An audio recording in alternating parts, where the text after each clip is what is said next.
ومن جاهد فإنما يجاهد لنفسه إن الله لغني عن العالمين. إن الحمد لله نحمده ونستعينه ونستغفره ونعوذ بالله من شرور أنفسنا وسيئات أعمالنا من يهده الله فلا مضل له ومن يضلل فلا هادي له أشهد أن لا إله إلا الله وحده لا شريك له وأشهد أن محمدا عبده ورسوله يا أيها الذين آمنوا اتقوا الله حق تقاته ولا تموتن إلا وأنتم مسلمون يا أيها الناس اتقوا ربكم الذي خلقكم من نفس واحدة وخلق منها زوجها وبث منهما رجالا كثيرا ونساء واتقوا الله الذي تساءلون به والأرحام إن الله كان عليكم رقيبا يا أيها الذين آمنوا اتقوا الله وقولوا قولا سديدا يصلح لكم أعمالكم ويغفر لكم ذنوبكم ومن يطع الله ورسوله فقد فاز فوزا عظيما أما بعد فإن أصدق الحديث كتاب الله وخير الهدي هدي محمد صلى الله عليه وسلم وشر الأمور محدثاتها فإن كل محدثة بدعة وكل بدعة ضلالة وكل ضلالة في النار.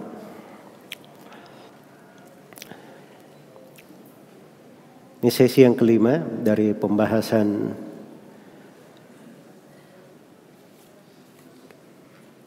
akidah dan keyakinan yang disepakati oleh para ulama as-salaf rahimahumullahu ta'ala dari nukilan al-Imam Qutaibah Ibn Sa'id Ibn Jamil Ibn Tarif bin Abdullah Abu Raja al-Baglani al-Balkhi al-Thaqafi rahimahullahu ta'ala.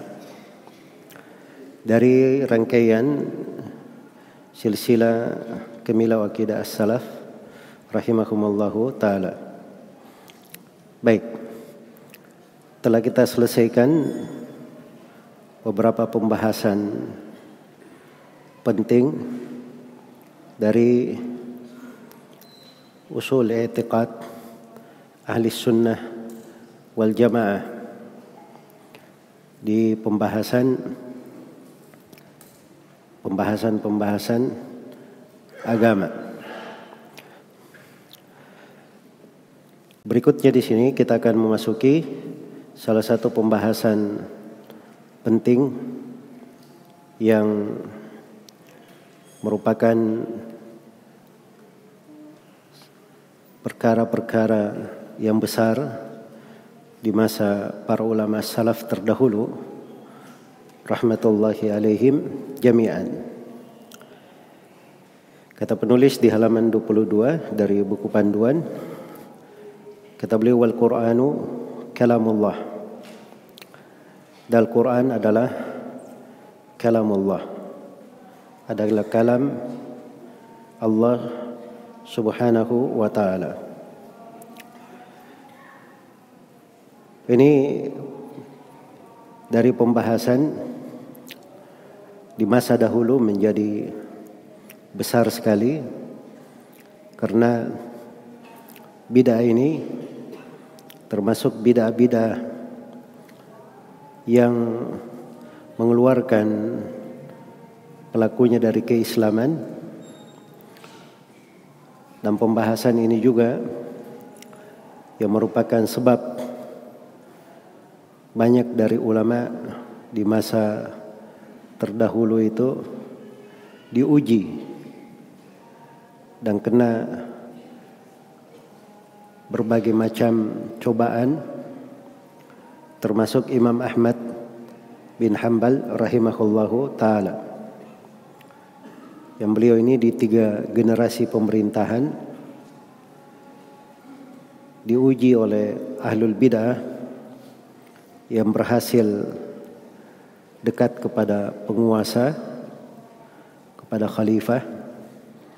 Kemudian dia bisikkan kepada khalifah itu pemahaman menyimpangnya, pemahaman sesatnya, seputar Al-Quran. Maka khalifah pun mendukung ucapan ahlul bidah tersebut dan menetapkan kebenaran seperti yang dikatakan oleh para ahlul bidah itu, seperti Ahmad bin Abi Duat, Bishr al-Marisi, dan yang semisal dengannya. Mereka mengatakan bahwa Al-Quran adalah makhluk. Maka siapa yang tidak berkata seperti itu akan mendapatkan ujian, cobaan dalam bentuk dicambuk atau dipenjara, dan sebagian dari para imam as-salaf ada yang meninggal karena hal tersebut. Dan termasuk yang diuji di dalam hal itu adalah para imam besar. Di antara mereka ada yang selamat, setelah diuji dia lolos. Di antara mereka ada yang jatuh di dalam fitnah. Dia akhirnya menjawab karena merasa dirinya terpaksa, seperti Imam Yahya bin Ma'in. Dan di antara mereka ada yang tegar di atas akidahnya dan menerima dari cobaan, ujian yang menimpa. Dan itu seperti Imam Ahmad, Muhammad bin Nuh, dan selainnya dari para as-salaf rahimahullahu ta'ala. Ini berlanjut pada 3 generasi pemerintahan, di masa Al-Ma'mun, kemudian di masa Al-Mu'tasim Billah, kemudian di masa Al-Wathiq Billah, itu 3 khalifah. Nanti di masa Al-Mutawakkil barulah ia tersadarkan akan benarnya ucapan Imam Ahmad rahimahullahu ta'ala. Kemudian lenyaplah dari ujian tersebut dan berjayalah ahli sunnah setelah itu. Jadi ini gambaran global ya tentang kejadian yang terjadi di masa itu. Makanya wajar di buku-buku akidah itu disebutkan dari pembahasan ini dan dihafal benar oleh Al-Imam Qutaibah Ibn Sa'id rahimahullah dari para ulama. Kata beliau, wal Qur'anu kalamullah. Dan Al-Quran itu adalah kalam Allah Azza wa Jalla. Ini saya poinkan ada 2 pembahasan. Pembahasan yang pertama, penetapan sifat kalam. Penetapan sifat kalam. Dan pembahasan yang kedua, Al-Quran adalah kalam Allah Subhanahu wa ta'ala. Iya. Jadi sebenarnya di sini ada 2 kata ya, ada kata Al-Quran dan ada kata kalamullah. Al-Quran secara bahasa itu dari qara'a, yaqra'u, Qur'an wa Qur'anan. Sama ghafara yaghfiru, ghafran wa ghufranan. Jadi dia adalah masdar dari qara'ah, bermakna membaca, bermakna tilawah. Iya. Dikatakan Quran karena dia selalu dibaca. Selalu dibaca. Dan di sebagian qiraat dibaca Al-Quran. Al-Quran. Tidak dibaca Al-Quran, tapi dibaca Al-Quran. Dan itu ada di qiraat As-Sabah. Dibaca Al-Quran. Kalau Al-Quran itu dari kata kiran yang bermakna al-jama'. Yang bermakna al-jama', dikumpulkan. Karena Al-Quran ini mengumpulkan surah-surah dan ayat-ayat. Dan Al-Quran ini bisa terkumpul di mushaf, terkumpul di dada-dada para penghafalnya. Dan berkumpul di dalamnya berbagai keindahan, hukum-hukum dan selainnya. Baik, jadi itu definisi Al-Quran. Adapun Al-Quran itu sendiri dari sudut istilah, dia adalah al-kalamul munazzal ala Muhammadin sallallahu alaihi wasallam ayatan ala sidqi nubuwati.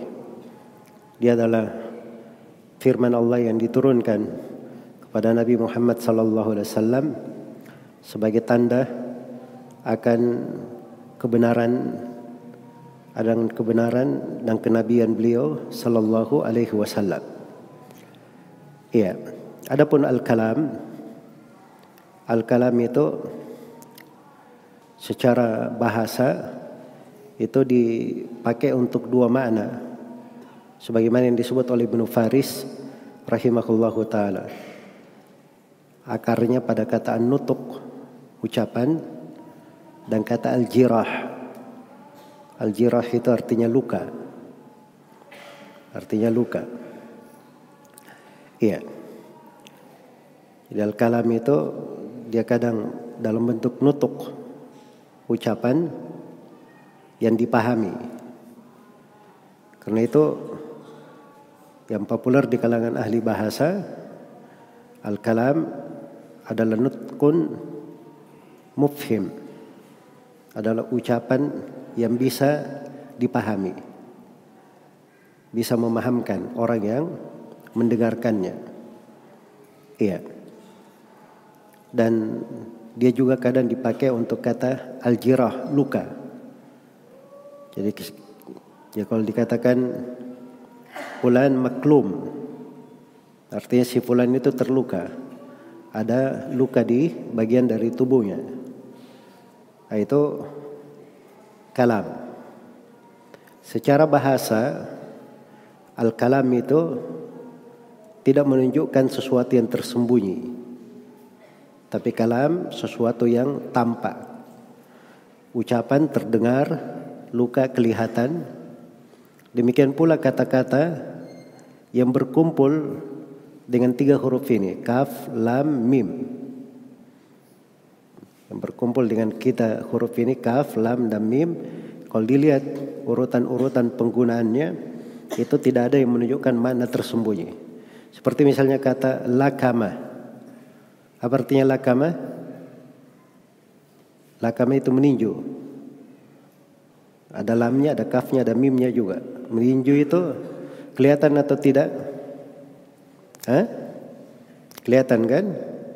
Jadi kata kalam itu yang terangkai dari 3 huruf ini, itu di tengah orang Arab itu tidak menunjukkan makna tersembunyi. Dia selalu menunjukkan sesuatu yang kelihatan, tampak, bukan hal yang tersembunyi. Dan ini secara bahasa, kenapa saya uraikan di bantahan terhadap kelompok Asy'ariyah. Sebab orang-orang Asy'ariyah mengatakan bahwa firman Allah itu tanpa huruf dan tanpa suara. Mereka bilang firman Allah tanpa huruf dan tanpa apa? Tanpa suara. Dan itu kebatilan. Secara bahasa saja tidak mungkin. Sebab kata kalam dan apa yang terangkai dari laf, lam, kaf, dan mim itu tidak ada yang menunjukkan makna tersembunyi. Kok bisa dikatakan bahwa tanpa huruf dan tanpa apa? Tanpa suara. Karena itu orang-orang Asy'ariyah yang mereka tetapkan adalah kalamun nafsi. Ada pembicaraan di dalam diri. Iya. Makanya mereka membahasakan dari bidah-bidah mereka itu hal yang aneh. Jadi Allah itu tidak berbicara kepada Jibril, tapi Allah berbicara pada dirinya. Apa yang ada pada dirinya itu dibahasakan kepada Jibril, ke diri Jibril. Jibril bahasakan kepada diri Nabi Muhammad. Jadi tidak dengan huruf, tidak dengan suara. Dan itu dari kesesatan orang-orang Asy'ariyah yang sangat besar, sehingga dibantah oleh para ulama dari masa ke masa. Di antara yang membantahnya dalam satu karya tulis sendiri adalah Syekhul Islam Ibnu Taimiyah rahimahullah. Beliau membantah ucapan orang-orang Asy'ariyah tentang kalamun nafsi itu dari 99 sudut bantahan yang menunjukkan kebatilan ucapan mereka. Jadi maksudnya di sini kalam secara bahasa itu adalah nutqun mufhim atau mufham, adalah pembicaraan yang bisa memahamkan atau bisa dipahami. Itu yang dimaksud dengan kalam. Baik. Sifat al-kalam itu ditetapkan bagi Allah Subhanahu wa ta'ala. Jadi kalau masuk di dalam penetapan sifat kalam, itu dari pokok perkara yang ditetapkan oleh ahli sunnah. Mereka di dalam hal itu memiliki pendalilan-pendalilan yang sangat banyak sekali. Di antaranya adalah firman Allah Subhanahu wa taala, wa kallamallahu Musa taklima. Dan Allah berbicara kepada Nabi Musa dengan sebenar-benar pembicaraan. Itu kallama. Allah berbicara kepada Nabi Musa dengan sebenar-benar pembicaraan. Demikian pula firman Allah Subhanahu wa taala, "Walamma jaa Musa limiqatina wa kallamahu rabbuh." Begitu Nabi Musa datang ke miqat kami dan Rabb-Nya berbicara kepadanya. Iya. Demikian pula firman Allah ketika Nabi Musa telah diangkat sebagai seorang nabi, "Wa ana ikhtartuka fastami' lima yuha." Dan aku yang memilih engkau Nabi Musa sebagai seorang nabi, maka dengarkanlah apa yang akan diwahyukan. Suruh mendengarkan firman Allah Subhanahu wa ta'ala. Dan di antara dalil juga adalah firman Allah Subhanahu wa ta'ala, "Wa in ahadun minal musyrikin istajaraka fa'ajirhu hatta yasma' kalam Allah thumma ablighu ma'manah." Apabila ada seorang dari kaum musyrikin minta jaminan keamanan, maka beri jaminan keamanan. Ini dihukum tata negara. Jadi kalau ada negeri Islam, terus ada orang kafir dari luar negeri Islam ini mau masuk ke negeri Islam, minta izin masuk untuk mendengarkan Al-Quran, minta jaminan keamanan, maka Allah perintah beri padanya jaminan keamanan sampai dia masuk mendengar firman Allah. Jadi disebut Al-Quran sebagai apa? Kalamullah. Ya, dan ini ayat pembahasannya mendalam ya di tengah para as-salaf. Karena orang yang dikatakan kamu dengarlah firman Allah, dari mana dia dengar firman Allah? Dari Allah langsung? Jawabannya tidak. Dari Jibril langsung? Juga bukan. Dari Nabi Muhammad sallallahu alaihi wasallam? Kalau di masa hidup Nabi mungkin, tapi mungkin juga selain Nabi, karena dia cuma minta izin masuk ke negeri Islam. Kalau setelah Nabi meninggal, ini hukum masih berlaku. Berarti dia mendengarkan Al-Quran dari orang yang membacanya. Dari orang yang membacanya. Karena itu kata para ulama, firman Allah itu, Al-Quran itu adalah firman Allah. Bagaimanapun dia dibaca, bagaimanapun dia dihafal, bagaimanapun dia tertulis, maka itu adalah firman Allah. Yang tertulis itu adalah firman Allah, yang terbaca itu adalah firman Allah, yang terlafadzkan itu adalah firman Allah, yang terhafal itu adalah firman Allah, yang terdengar itu adalah firman Allah. Jadi semuanya disebut kalamullah. Sebut kalamullah. Adapun makhluk, perbuatan makhluk adalah makhluk. Sebagaimana yang sudah berlalu ayatnya. Wallahu khalaqakum wa ma ta'malun. Allah yang menciptakan kalian dan amalan kalian. Termasuk amalannya makhluk. Itu adalah makhluk. Si makhluk menulis, perbuatannya menulis, itu adalah makhluk. Si makhluk menghafal, perbuatan dia menghafal, itu adalah makhluk. Si makhluk membaca, perbuatannya membaca, itu adalah makhluk. Si makhluk melafadzkan, perbuatannya melafadzkan, itu adalah makhluk. Si makhluk mendengar, perbuatan dia mendengar itu adalah makhluk. Jelas ya? Tetapi yang dia baca itu adalah kalam Allah. Yang tertulis itu adalah kalam Allah. Yang terdengar itu adalah kalam Allah. Itu berdasarkan ayat hatta yasma'a kalam Allah, sampai mereka mendengar kalam Allah. Jadi disebut kalam Allah Subhanahu wa taala. Karena itu kata para ulama, as-sautu sautul qari wal kalamu kalamul bari. Suaranya orang yang membaca, tapi kalam yang terdengar, yang terbaca itu adalah kalam Allah al-Bari, yang maha mengadakan segala sesuatu. Iya. Baik. Jadi itu di antara pendalilan tentang firman Allah Subhanahu wa taala. Sifat kalam di dalam Al-Qur'an kadang datang dalam bentuk kalimat-kalimat. Walakin haqqat kalimatu rabbik. Tapi telah benar kalimat Rabbmu. Iya.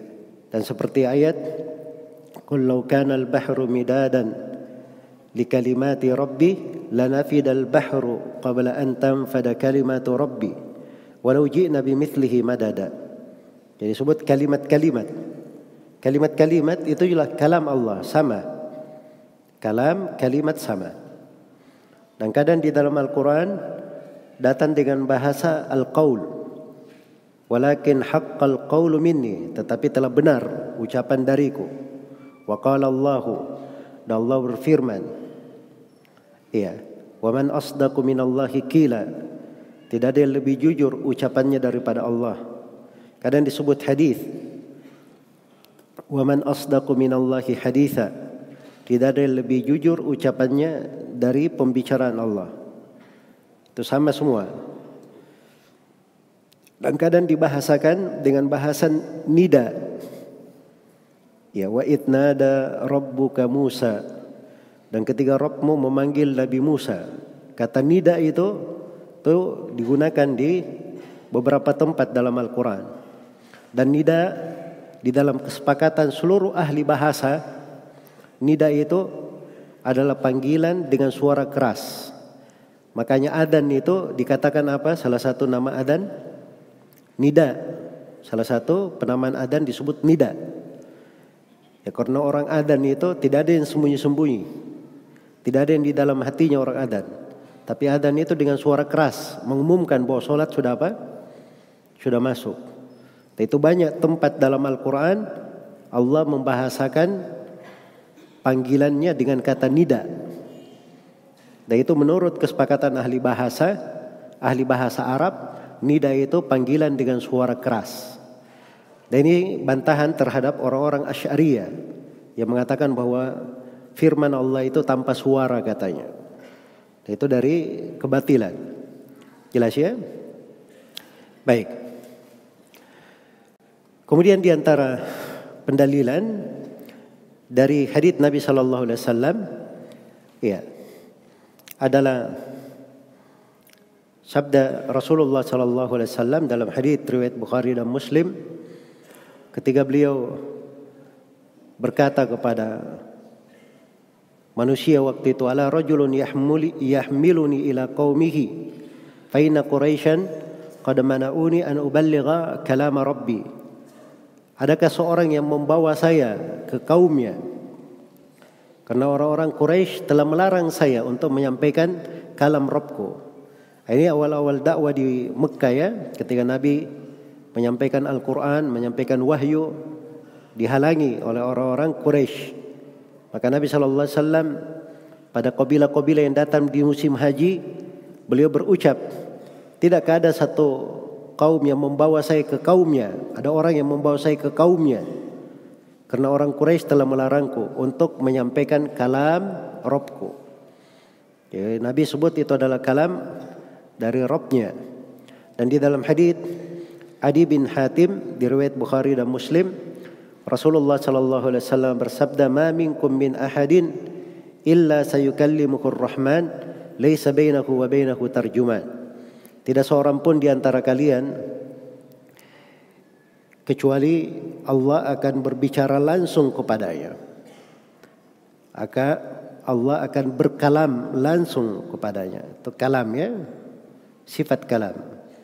Allah akan berbicara langsung kepadanya, tidak ada antara dia dan antara Allah perantara, penerjemah. Iya. Dan banyak lagi hadits-hadits yang semakna dengan ini.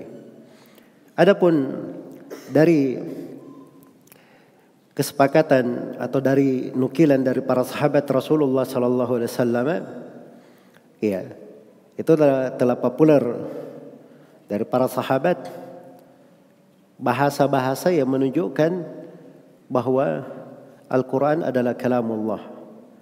Karena itu Abu Bakar As-Siddiq radhiyallahu taala anhu, iya, ketika turun ayat Alif Lam Mim gulibatir Rum, maka Abu Bakar mendatangi orang-orang Quraisy lalu membacakan ayat-ayat itu kepada mereka. Maka orang-orang Quraisy bertanya, "Kalamuka hadza am kalamu sahibik?" Ini kalam kamu atau kalam teman kamu, maksudnya Nabi Muhammad sallallahu alaihi wasallam. Maka kata Abu Bakar, "Laisa bi kalami wala kalami sahibi, walakinnahu kalamullah." Kata beliau, ini bukan kalam saya, bukan juga kalamnya temanku, sahabatku, maksudnya Nabi Muhammad sallallahu alaihi wasallam. Tapi ini adalah kalam Allah Subhanahu wa taala. Dan itu juga datang di dalam hadits Aisyah radhiyallahu taala anha. Dalam riwayat Bukhari dan Muslim, beliau bahasakan ayat-ayat 10 ayat yang turun menjelaskan kesucian Aisyah dari tuduhan kaum munafikin.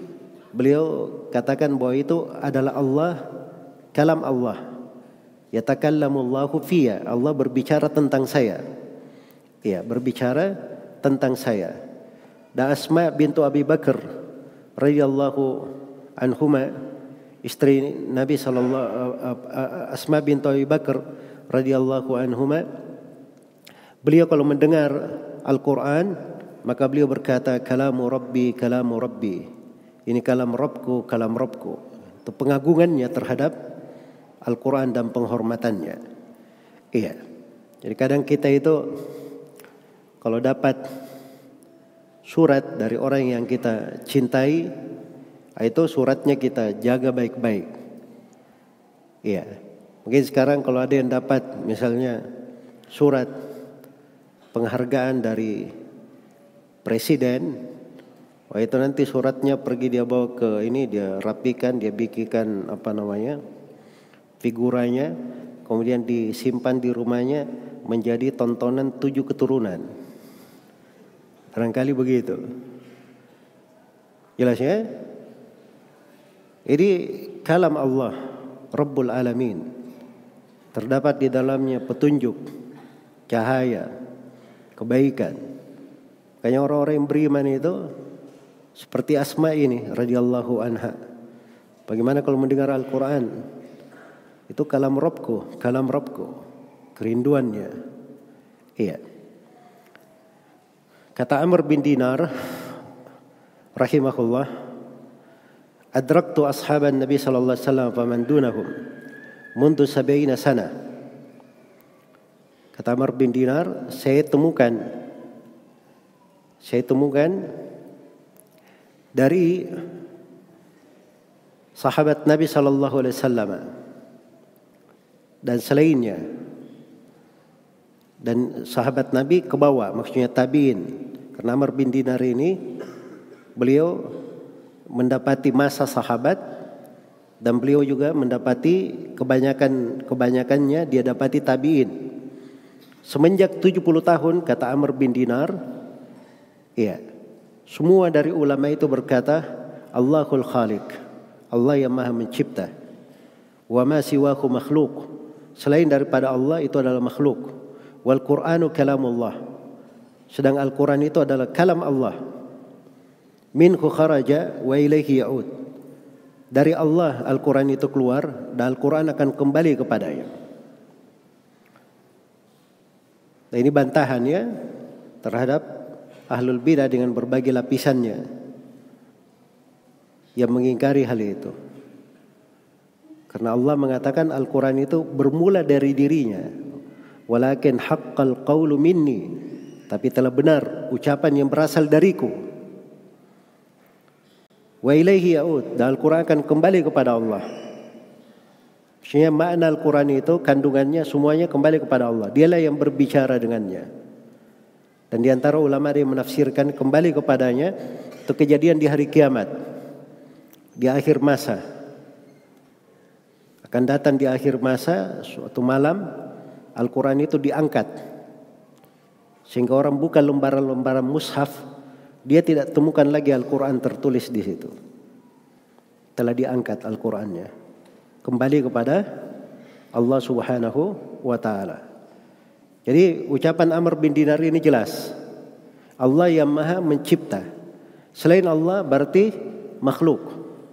Allah datnya, nama-namanya, sifat-sifatnya itu bukan makhluk. Kalam Allah, Al-Quran itu sifat Allah. Sifat Allah berarti apa? Bukan makhluk. Dan Al-Quran dari kalam Allah. Al-Quran dari kalam Allah Subhanahu wa ta'ala. Jadi demikian mereka di dalam hal tersebut. Baik.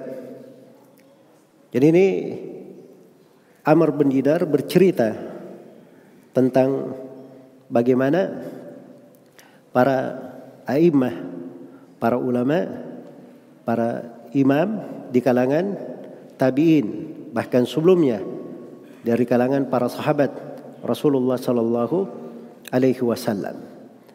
Iya. Baik. Kemudian di sini yang juga penting untuk diketahui, ya, setelah Amr bin Dinar sebutkan ucapannya itu tadi, itu ucapan dita'liq oleh Ishaq ibn Rahawai rahimahullah, sebagaimana yang disebutkan oleh Imam Al-Baihaqi setelah membawakan ucapan Amr bin Dinar. Kata Ishaq ibn Rahawai, iya, kata beliau, faqad adraka Amr bin Dinar ajillata ashabi Rasulillah sallallahu alaihi wasallam minal badriyin wal muhajirin wal ansar. Amr bin Dinar itu sudah menjumpai banyak dari ulama, dari sahabat yang hadir di perang Badar, dari kalangan muhajirin, kalangan al-ansar yang dijumpai oleh Amr bin Dinar, seperti Jabir bin Abdullah, Abu Sa'id al-Khudri, Abdullah bin Umar, Abdullah bin Abbas, Abdullah bin Zubair. Ini ulama-ulama sahabat semua, ya.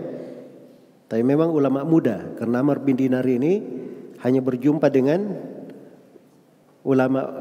berjumpa dengan sahabat-sahabat yang masih muda ketika mereka bersahabat dengan Nabi sallallahu alaihi wasallam. Adapun tabi'in, beliau berjumpa dengan banyak ulama tabi'in. Iya. Kata Ishaq bin Rahawai, wa ala hadza sadru hadhil ummah. Di atas ucapan inilah generasi pertama di tengah umat ini. Imam Ahmad rahimahullahu ta'ala ada ucapan yang sangat indah sekali. Dan ini menunjukkan kedalaman fikih para as-salaf memahami masalah. Kata Imam Ahmad, laqitur rijala wal ulama wal fuqaha bi Makkah wal Madinati wal Basra wal Syam wal Thugur wa Khurasan. Saya menjumpai orang-orang penting, para ulama, para ahli fikih. Saya jumpai mereka, kata Imam Ahmad rahimahullah, di Mekah, di Madinah, di Basra, di Syam, di Thugur, di Khurasan. Thugur itu wilayah-wilayah perbatasan, ya. Khurasan itu luas cakupannya. Iya. Qutaibah ini, Imamul Bukhari, Imam Muslim, kebanyakan penulis Kutubus Sittah, Abu Hatim, Abu Zur'ah, itu semuanya masuk dalam lingkup Khurasan. Iya. Kata beliau, saya jumpai mereka semuanya, kata Imam Ahmad rahimahullahu taala. Baik.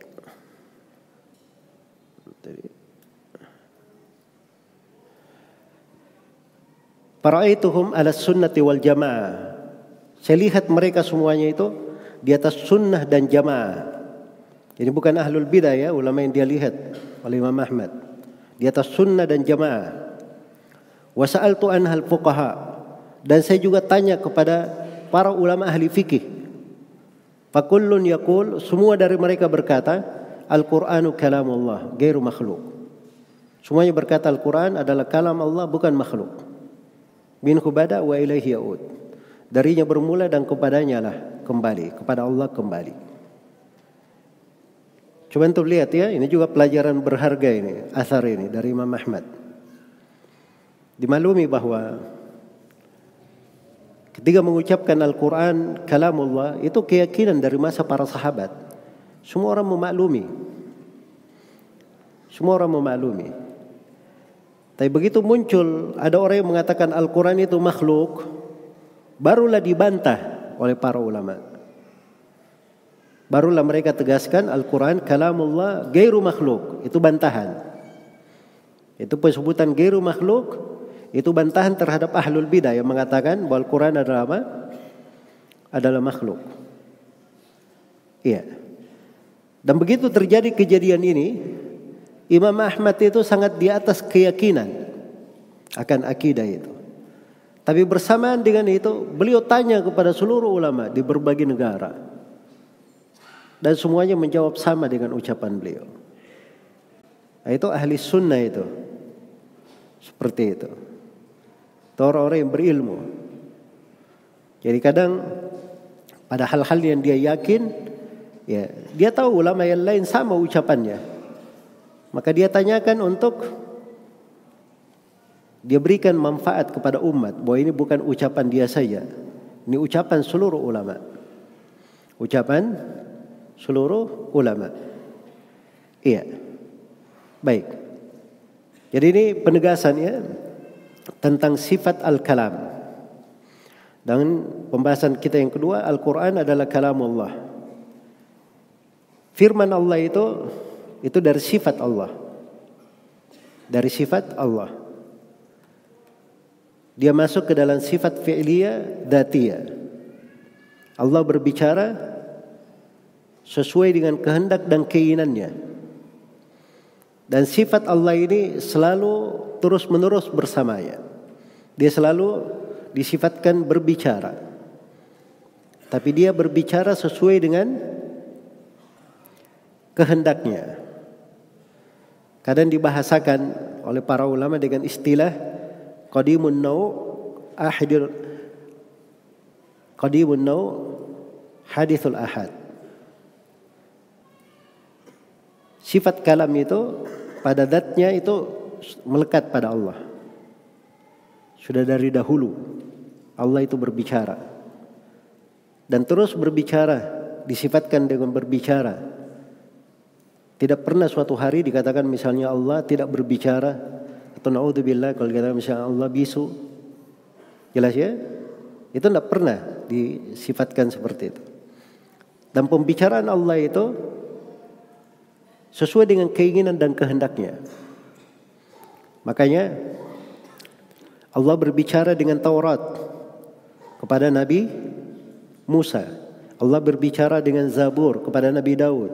Allah berbicara dengan Injil kepada Nabi Isa. Dan Allah berbicara dengan Al-Quran kepada Nabi kita Nabi Muhammad sallallahu alaihi wasallam. Iya. Jadi itu yang dimaksud dengan sifat kalam. Dan Al-Quran adalah kalamullah karena Al-Quran itu adalah bagian dari firman Allah subhanahu wa ta'ala. Dan ini sudut penekanannya seperti yang saya katakan tadi ditegaskan oleh para ulama sebagai bantahan terhadap kelompok Jahmiyah. Iya. Sebagai bantahan terhadap kelompok Jahmiyah. yang mengatakan bahwa Al-Quran adalah makhluk. Inilah ahlul bidah yang tersesat di masa itu. Ya, itu dari ucapan Jaham bin Safwan. Diambil dari Ma'bad al-Juhani. Ma'bad al-Juhani ngambil dari Ghailan ad-Dimashqi. Berasal dari orang-orang Yahudi ucapan itu. Jelas ya? Bukan dari umat Islam. Iya. Dan pengaruh kelompok Jahmiyah ini yang mewarnai banyak dari ucapan ahlul bidah. Mewarnai banyak dari ucapan ahlul bidah. Karena itu ya, mungkin tidak ada satu kelompok ahlul bidah pun yang ada kecuali mereka ini ya mengambil bagian dari kesesatan kelompok Jahmiyah. Karena itu kata Ibnu Al-Qayyim rahimahullahu taala, "Lidza taqassamatit tawaifu qawlahu wa tawarathuhu irtha dzahmani." Demikianlah kelompok-kelompok yang menyimpan setelah Jahmiyah itu saling mewarisi pemikiran Jahmiyah ini. Seakan-akan mewarisi barang warisan yang layak dibagi-bagi. Jadi kelompok-kelompok yang datang itu pasti punya terpengaruh dari kelompok Jahmiyah.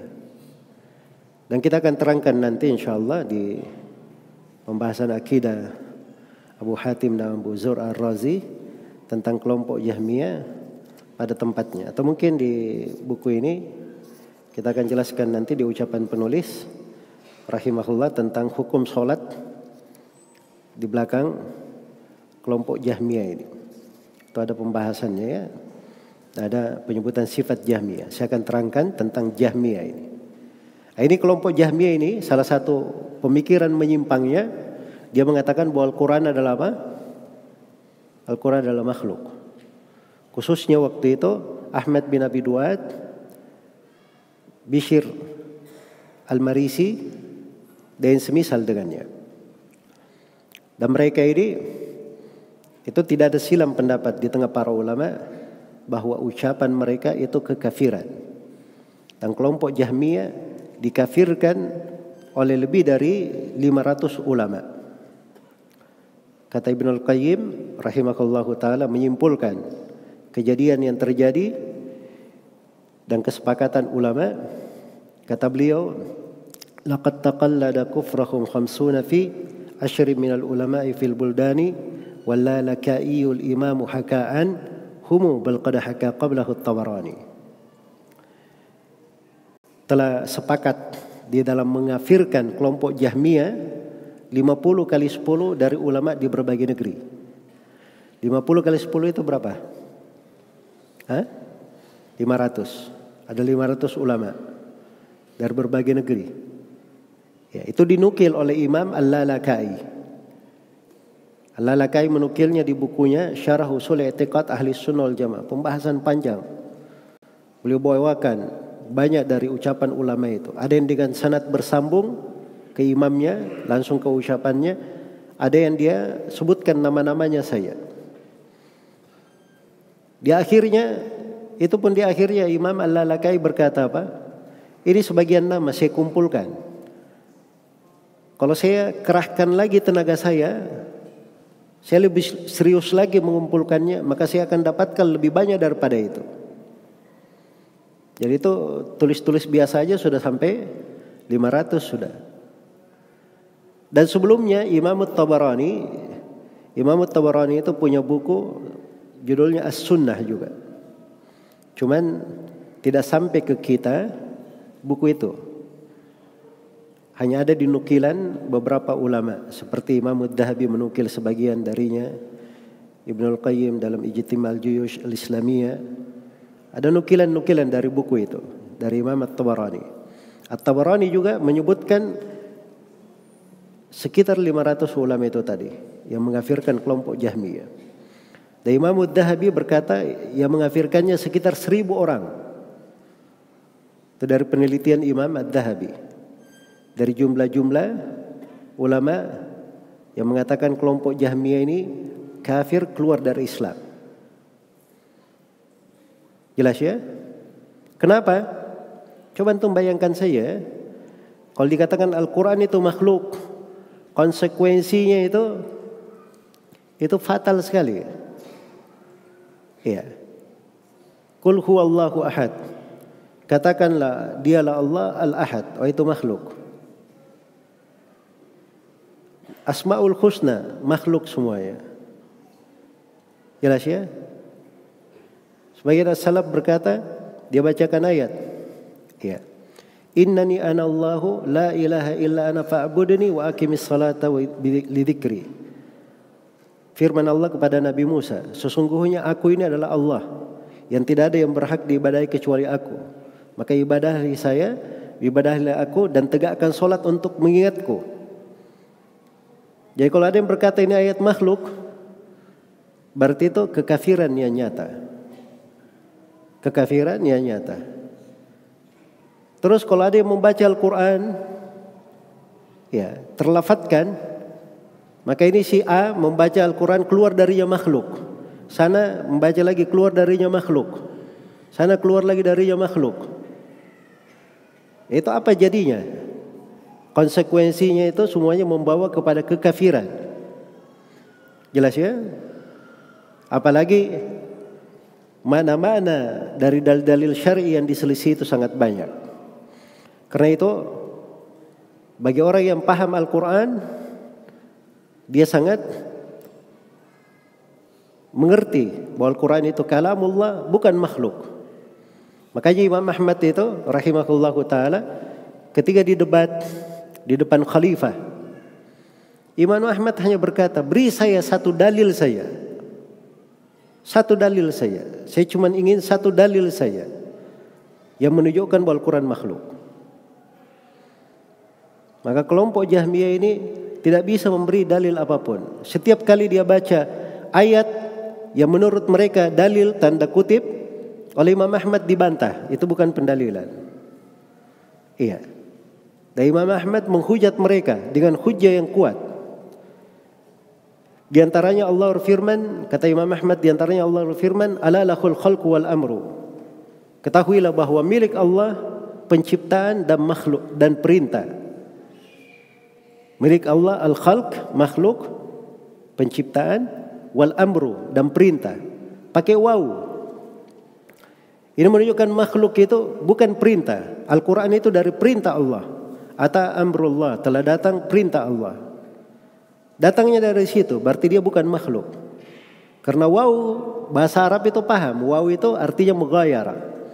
Kalau dikatakan datang si Muhammad dan Zaid. Kalau ada yang berkata datang si Muhammad dan Zaid, saya mau tanya, Muhammad dan Zaid sama atau beda? Asalnya beda. Dan itu menunjukkan beda antara yang pertama dan kedua. Makanya ketika di ayat dikatakan, ketahuilah bahwa milik Allah penciptaan dan milik Allah perintah, berarti makhluk lain, perintah lain. Al-Quran itu dari perintah Allah. Sama Imam Ahmad juga mendebat mereka dengan firman Allah Subhanahu wa taala, Ar-Rahman 'allama al-Quran, khalaqal insan. Al-Quran disebutkan dari ilmu Allah, dari pengajaran Allah. Sedangkan manusia disebut dari makhluknya. Dibedakan antara makhluk dan ilmu Allah Subhanahu wa ta'ala. Dikata sama akan disamakan penyebutannya. Iya. Itu hujjah-hujjah Imam Ahmad itu kuat sekali rahimahullahu ta'ala. Sampai akhirnya di masa tiga khalifah ya. Tiga khalifah tapi tidak dapat hidayah. Khalifah yang terakhir itu Imam Ahmad berdoa jangan sampai bertemu dengan khalifah tersebut. Iya. Dan doa beliau dikabulkan. Beliau tiba di penjara sang khalifah dalam keadaan khalifahnya sudah meninggal sebelumnya. Ganti al-Mutawakkil, didatangkanlah Imam Ahmad dalam keadaan dirantai. Didebatlah oleh Ibnu Abi Duat. Maka Imam Ahmad memberi pertanyaan sederhana. Ini sekarang yang kalian mengajak kepadanya, bid'ah kalian ini, Al-Quran itu makhluk. itu diketahui oleh Nabi atau tidak? Dia tidak akan berani berkata Nabi tidak mengetahuinya. Maka dia katakan diketahui oleh Nabi. Kan begitu. Imam Ahmad tanya lagi, baik diketahui oleh Nabi sallallahu alaihi wasallam. Nabi itu mengajarkan hal itu atau tidak? Kok bisa kalian? Tentunya mereka akan bilang tidak diajarkan oleh Nabi sallallahu alaihi wasallam. Sekarang Nabi tidak mengajarkannya, terus tiba-tiba kalian mengajarkannya. Ingin lebih hebat daripada Nabi sallallahu alaihi wasallam? Jadi dengan itu masuk di akalnya khalifah. Semenjak itulah Ibnu Abi Daud ini dijauhkan dan Imam Ahmad dimuliakan. Iya. Bahkan Ibnu Abi Daud ini ketika meninggal, itu anak-anak kecil itu meneriakinya, jenazahnya lewat begitu diteriaki oleh anak-anak kecil. Wahai Munkar dan Nakir, siksa keras orang ini. Ya. Jelasnya? Ketika dia meninggal, tidak ada yang mengantar jenazahnya dari ahli sunnah kecuali satu orang. Ya. Begitu pulang orang ini ditegur oleh ahli sunnah yang lain. Kenapa kamu? Katanya saya ini pergi beribadah besar di sana.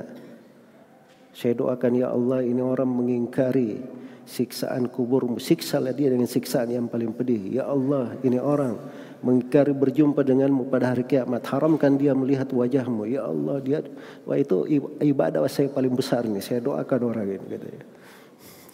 Jelas ya? Adapun Imam Ahmad rahimahullah, kesabaran beliau itu menjadi suatu ketegaran yang menyebabkan terjaganya dari akidah Islam. Dari akidah Islam. Jadi harus ada dari ulama yang teguh seperti itu. Menjaga dari poros-poros agama, sendi-sendi agama. Dan itu akan terus ada sampai hari kiamat. Akan terus ada sampai hari kiamat. Baik, ini sekilas ya terkait dengan Al-Quran kalamullah. Dan saya tidak terlalu banyak menguraikan ya di pembahasan ini karena kita akan membahasnya. Masih ada beberapa buku di sini ya, di kajian-kajian yang lain insyaallah taala. Baik.